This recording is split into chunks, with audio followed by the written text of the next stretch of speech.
Do you believe that everything in life worth having takes hard work? Do you think that people who inherit things are successful? Do you think that successful people are just lucky? Have you worked hard for something that you really, really wanted? Welcome to Be a Better Person, a channel all about self improvement, self love, self awareness, gratitude, and kindness. And guess what? Being a better person for no other reason except for yourself. Not to impress someone, not because your mom told you, not because the TV told you. Because you want to be a better person and it makes you feel good to be a better person. Today's topic is hard work.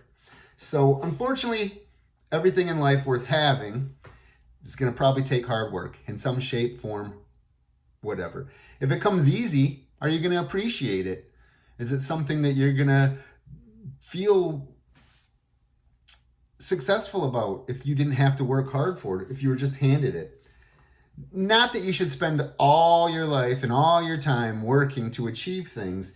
I don't think that it's all about money or possessions. I think hard work is just something that gets you to where you want to be, if it's something that you really want.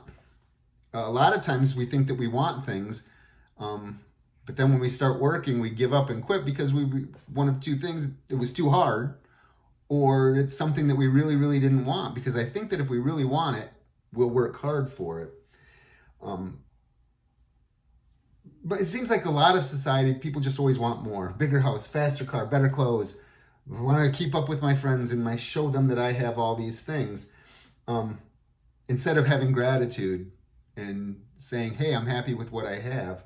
I think life becomes a lot easier when you show a lot more gratitude and when you don't worry about what anybody else has and you worry about having what you need. The thing about hard work, too, is everybody's definition of hard work is going to be different. It depends on where you come from in life. What one person's working hard for is maybe not what another person's working hard for is. Because we come from different places, we have different ideas about life, and we compare. Oh, that's really hard, or that's not really hard. I work way harder than he works harder. So we need to just really stop any of that. A lot of people stop, they quit when things get hard. But others don't have a choice. The only way to survive is to work hard. But the thing is that you have to realize that you have to decide what you want out of life, what's worth having, what you really want, and how hard you're willing to work for it. I see a lot of things where you have to do this and grind. The only reason why I want to have money is to have time, not because of things, because I want to have time to be able to go spend with other people who I have great relationships with, my grandchildren, my children, my really good friends. That's the only reason why I wish I want to have a lot of money, is because I don't want to have to worry about that, and I want to be able to spend my time the way I want to spend it, not doing it for someone else. Not because a TV told me, not because a magazine told me, not because a social influencer told me what I should do or what I shouldn't do. And again, what I do here, don't listen to any of it. If you don't want, there's no set thing that's hard or not hard. It's your decision of what's hard or what's not hard. And all I can do is talk about what things work for me or not work for me. So I'm going to give you just one thing right now that I just remember just this past fall, spring, summer. Yeah, it was summer, I think. When you get my age, 2 months could really be 3 years. 2 weeks could really be 6 months. So it was golfing. I got invited by a friend of mine to a golf outing. And so I went, and this is just a perspective about hard work. So while we were golfing, he's retired, but we were talking with him and another guy that we golf with, and we were golfing with, and about having what we had to do and what we had to go back and do some work or whatever. And so he has a bunch of cattle and he farms, even though he's retired from his normal job. Jeff, shout out to you. Anyhow, I said to him, I said, oh yeah, when you still have to go home, you still have to do all your chores. And he looked at me and he said, that's not work.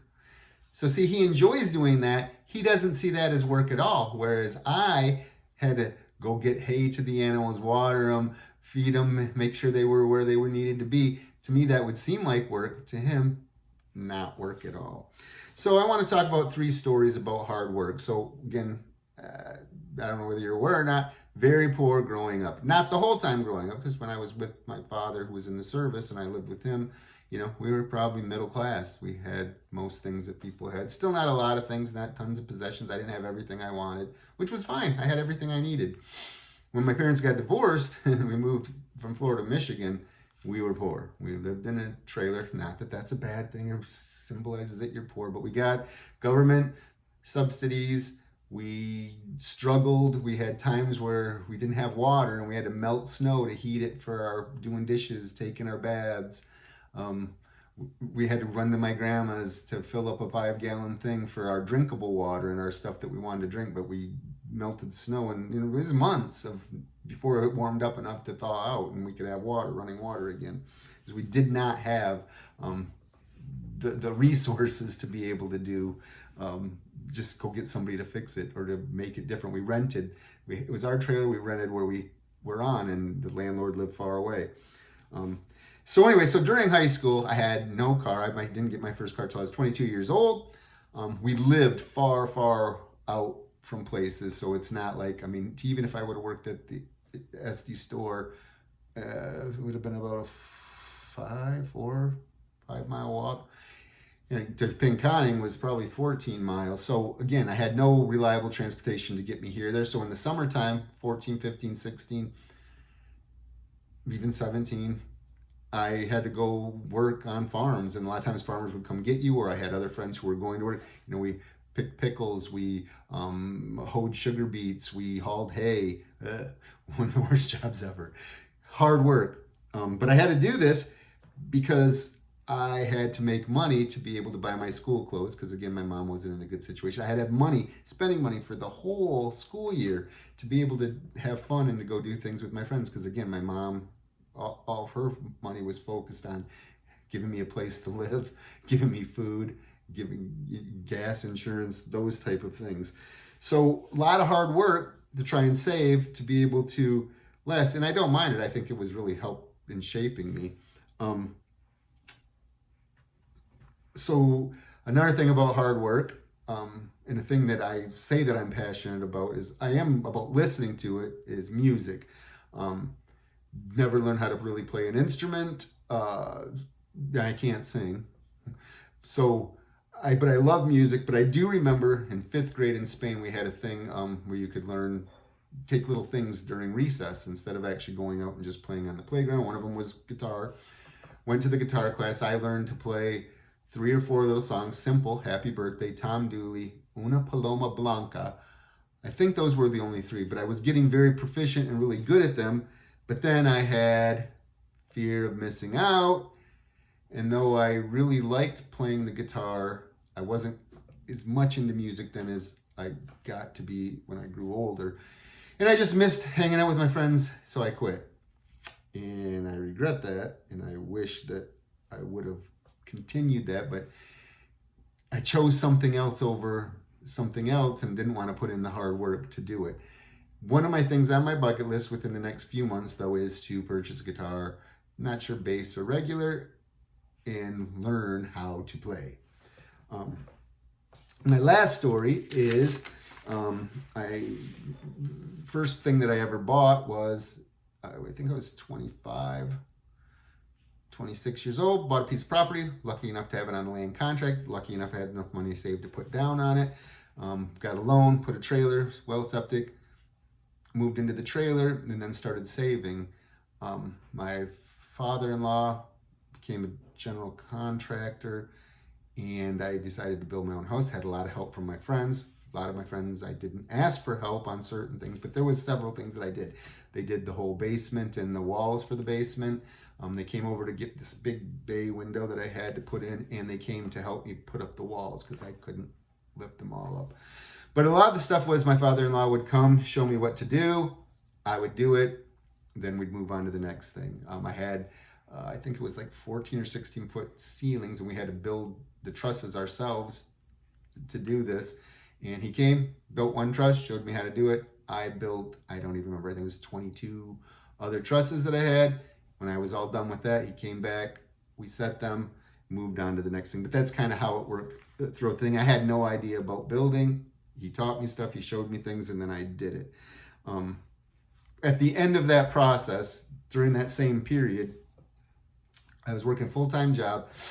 The trailer I lived in, literally 6 feet away, was the closest wall of the house that I was building. So when I got home from work, there's no avoiding. It's like, oh, I have to go do this tonight. Because there's a time frame on the construction loan that you had to be done.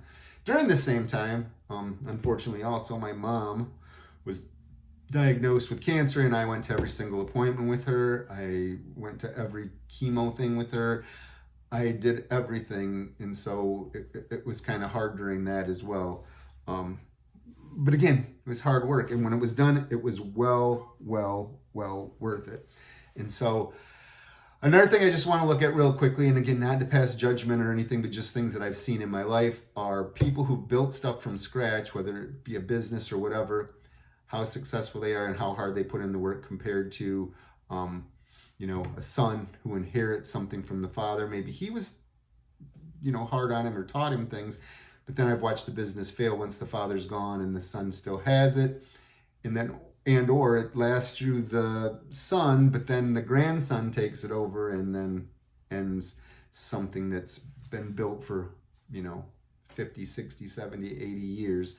And it's because, again, maybe they just didn't appreciate it and they didn't have to put in the hard work to earn it and build it. We want to reiterate, too, about back to the guitar playing. I keep saying that I want to do that, and until I actually do it and put in the hard work to learn it, is it something that I really want? So that's another thing that I've evaluated in a lot of aspects of my life. Things that I think that I want or that I'm passionate about, but then I realize that I'm not willing to put in the hard work, so maybe it's not something that I really want. And so if you want to work hard for it, are you willing to put in the effort? Do you really want this, or are you lying to yourself? Those are some things to look at too about the hard work. So if you have some stories about things that you had to work super hard for, or maybe some things that just came easy to you, and the difference in how you appreciated those things. So if you could put those in, that'd be awesome. That's the whole point of this, is I would like to share, build a community, understand, see if my thoughts are maybe wrong, get some different perspectives. So until then, remember, your smile makes me smile. Be kind, be grateful, be helpful, and until next time, have a great day.